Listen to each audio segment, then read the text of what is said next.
प्यारे बच्चों, आज की इस वीडियो में आपको पढ़ाने जा रहे हैं कक्षा 4 का पर्यावरण बुक पाठ 25 में है कहानी का नाम है बंटी का सफ़र। क्या हम लोग पढ़ेंगे? बंटी का सफ़र। अब देखिए इस कहानी में क्या छुपा हुआ है, उसको जानना है।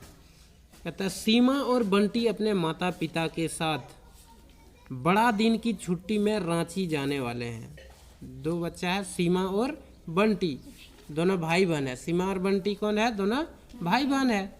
और वे अपने माता पिता के साथ बड़ा दिन की छुट्टी में, किस दिन का छुट्टी में? बड़ा दिन की छुट्टी में रांची जाने वाले हैं। उनका घर दानापुर है। बंटी का घर कहाँ है? दानापुर, जो पटना के निकट गंगा नदी की धारा के दो भागों में बंट जाने से उभरे दियारे की जमीन पर बसा हुआ है।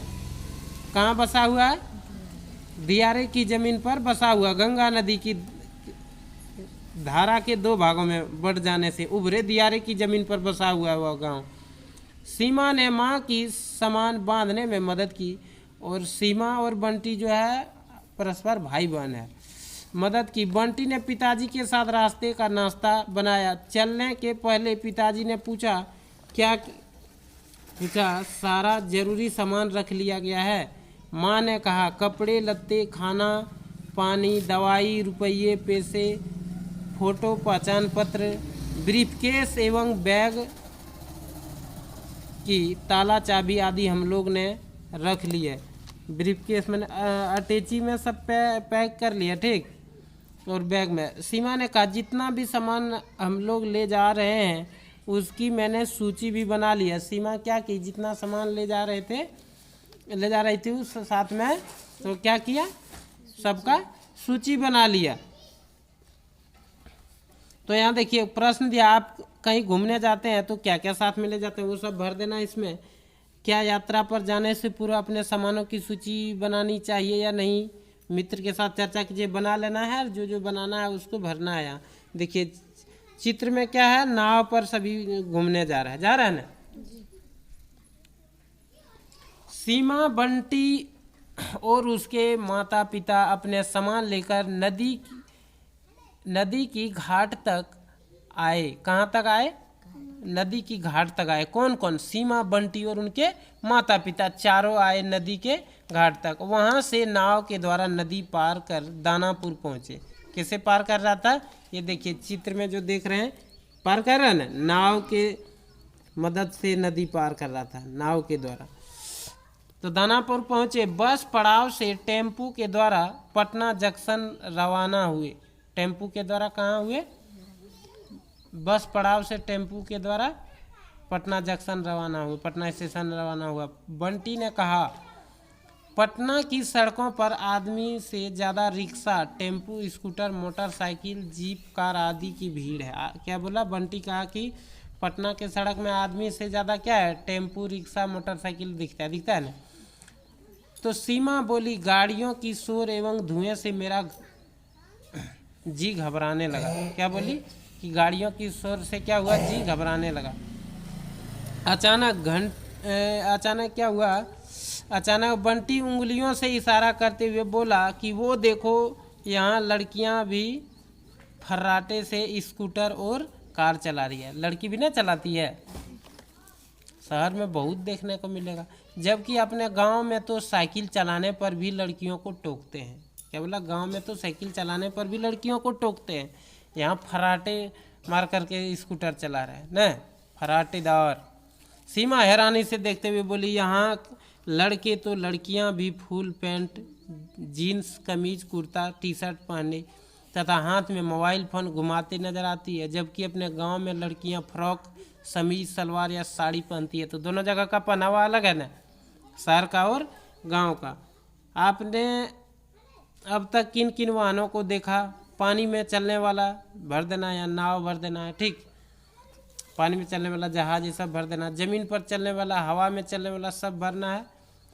यहाँ क्या है? यहाँ आपके लड़के, लड़कियाँ या स्त्री पुरुष कौन कौन से कपड़े पहनते हैं? लड़की क्या क्या पहनती है लिख देना है, और लड़का या पुरुष क्या क्या पहनता है भरना है।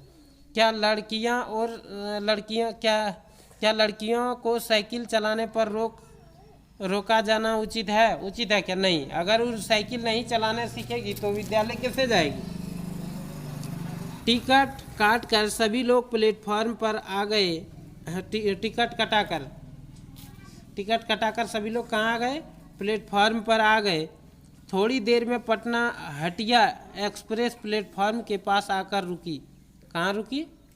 Hatia express, Patna Hatia express platform के पास आकर रुकी, मैंने स्टेशन पर रुके। यात्रीगण रेलगाड़ी पर चढ़ने उतरने के लिए धक्का मुक्की करने लगे। गाड़ी के अंदर बैठने के लिए थोड़ी देर तक अफरा तफरी मची। सीमा और बंटी लपक कर खिड़कियाँ के समीप बैठ गए। गार्ड बाबू के हरी झंडी दिखलाते ही गाड़ी सीटी देते हुए चल पड़ी। गाड़ी के अंदर काफ़ी गहमा-गहमी थी। क्या हुआ? लपक कर खिड़कियों के पास कौन बैठ गया? सीमा और बंटी। और गार्ड बाबू जब सीटी बजा दी, हरी झंडी दिखा दी तो गाड़ी चल पड़ी। कुछ लोग आपस में बातचीत कर रहे थे तो कुछ लोग अखबार पढ़ने में मशगूल थे। ट्रेन में सब अपना अपना काम, देखिए कोई कुछ अखबार पढ़ रहा है, कुछ बातचीत कर रहा है, कुछ देखिए यहाँ सीट पर सोया हुआ है ना। थोड़ी देर में काला कोट एवं उजला पैंट पहने टिकट जांच करने के लिए टीटीई डिब्बे में आया। टीटी आया, कौन आया? डिब्बे में आया। तो टिकट जो जांच करता है उसका नाम क्या है? टीटी, उसको कहते हैं टीटी। जिन लोगों के पास टिकट नहीं था उनसे टीटी ने 250 रुपया 250 रुपये जुर्माना के साथ जहाँ तक उन्हें जाना था उतने रुपये लेकर टिकट बना दिया। बंटी यह देखकर दंग था कि कुछ लोग बिना टिकट कटाए यात्रा करने की कोशिश करते हैं। वह जानता है कि यह अपराध है। बंटी क्या कहा? वह दंग रह गया और वो सोचा कि कुछ लोग बिना टिकट कटाए यात्रा करने की कोशिश करता है, जबकि यात्रा करना क्या है? अपराध है। बिना टिकट का यात्रा नहीं करना चाहिए, नहीं तो फाइन भरना होगा।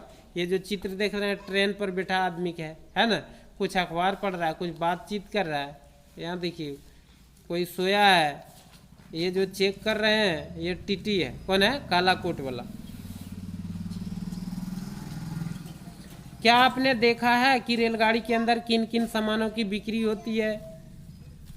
बहुत सारा चीज़ का, कोल्ड ड्रिंक का बिक्री होती है, पानी का, चाय का, झाल मुड़ी का बिक्री होता है, अनेक तरह का चीज़ का बिक्री होता है अंदर में। टीटी की तरह गार्ड और चालक भी निश्चित वेशभूषा होती है। पता कीजिए इनमें कपड़े कैसे होते हैं, सब भरना है। ठीक, टीटी, गार्ड, चालक, किसका कौन ड्रेस होता है? यहाँ है कि क्या बिना टिकट कटाए यात्रा करना चाहिए? नहीं। अपने आसपास पूछताछ कर पता लगाइए इससे क्या हानि है। वही फाइन भरना होगा और क्या हानि होगा। सीमा, बंटी के आसपास ही नीलम, पवन और परमानंद, रेणु, अर्चना और विक्रांत बैठे थे। कुछ ही पल में सबकी आपस में दोस्ती हो गई। वो सब बच्चा से क्या हो गया? वो सबको दोस्ती हो गया। नीलम ने कहा, हम लोग पटना घूमने आए थे। क्या कहा? हम लोग पटना घूमने आए थे। सीमा ने पूछा, पटना में आपने किन किन स्थानों को देखा? पवन, हम लोगों ने यहाँ चिड़ियाघर घूमा जहाँ बहुत तरह के पशु पक्षी है। साथ ही साथ गोलघर, पटना संग्रहालय भी देखने गए जहाँ अनेक तरह की प्राचीन मूर्तियाँ, सिक्के, हथियार, चित्र आदि रखे हैं। नीलम बोली, हम लोगों ने क्या देखा? सिखों के 10वें गुरु श्री गुरु गोविंद सिंह का जन्म स्थान तख्त हरमंदिर में जाकर अपना माथा टेका। परमानंद, हम लोग गोलघर पर भी चढ़े। कहाँ गया था? गोलघर भी घूमने गया था। कौन? परमानंद साहब। आपके निकट कौन कौन से देखने वाले स्थान है? भरना है। दार्शनिक स्थल कौन कौन है?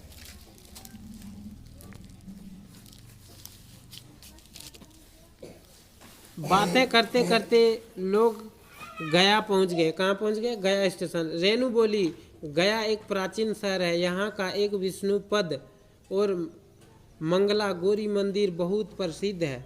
परमानंद ने कहा, गया से ही सटा बोध गया जहाँ बौद्ध धर्म के संस्थापक भगवान बुद्ध के बड़े बड़े मंदिर है। ऐसी मान्यता है कि भगवान बुद्ध को यहीं एक पीपल के पेड़ के नीचे ज्ञान की प्राप्ति हुई थी। गया से गाड़ी खुली तो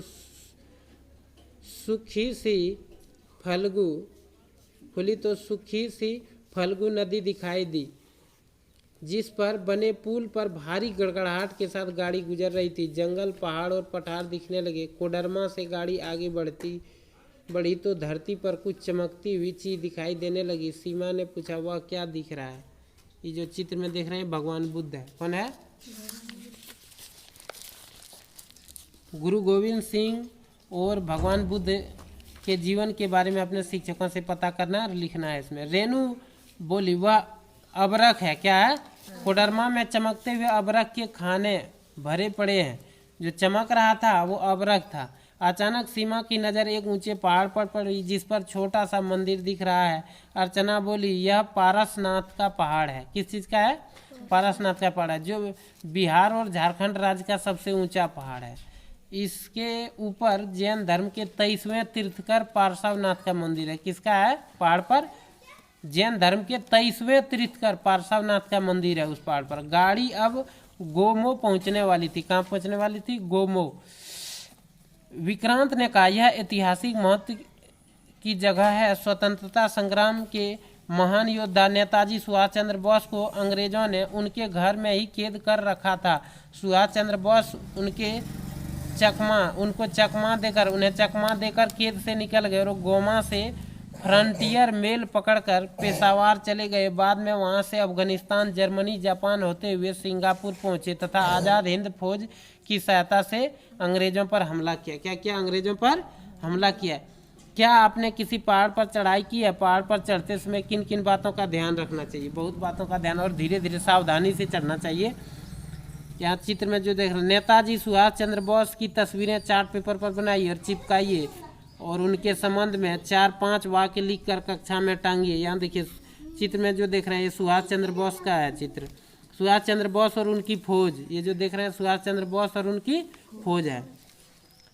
गोमो से गाड़ी खुली। रास्ते में पहाड़ी चट्टानें बीच से होकर बहती दामोदर नदी दिखाई पड़ी। गाड़ी अपनी गति से आगे बढ़ती हुई बोकारो पहुंची। तभी बंटी ने पूछा, यह चिमनियाँ कैसी है जिनमें धुआं निकल रहा है? विक्रांत ने कहा, बोकारो में इस्पात कारखाना, ये चिमनियाँ उसी की है। बोकारो से गाड़ी खुली तो झालदा पहुंची। वहाँ कई यात्री चढ़े तो बंगला बोल रहे थे। बंटी की माँ ने कहा, झालदा पश्चिम बंगाल में है, यहाँ के ज़्यादातर निवासी बंगला बोलते हैं। क्या बोलते हैं? बंगला भाषा। गाड़ी अब रांची पहुँच चुकी थी। कहाँ पहुँच चुकी थी? निशिकांत और इंदु उन्हें लेने आए थे। घर जाने के रास्ते में अलग अलग ढंग से साड़ी लपेटे महिलाएं का समूह दिखाई दिया तो अपनी भाषा में कोई गीत गा रही थी। निशिकांत ने कहा, ये उरांव जनजाति की महिला है। झारखंड में उनके अतिरिक्त बिरहोर, मुंडा, संथाल आदि जनजातियां भी रहती है। इन्हीं से बोली भी अलग अलग है। उरांव, इनकी बोली भी अलग अलग है। उरांव कुड़ुक बोलते हैं तो मुंडा मुंडारी और संथालों की भाषा है। तो इंदू बोली झारखंड में इसके अतिरिक्त सादरी, नागरी और खोटा भी बोली जाती है।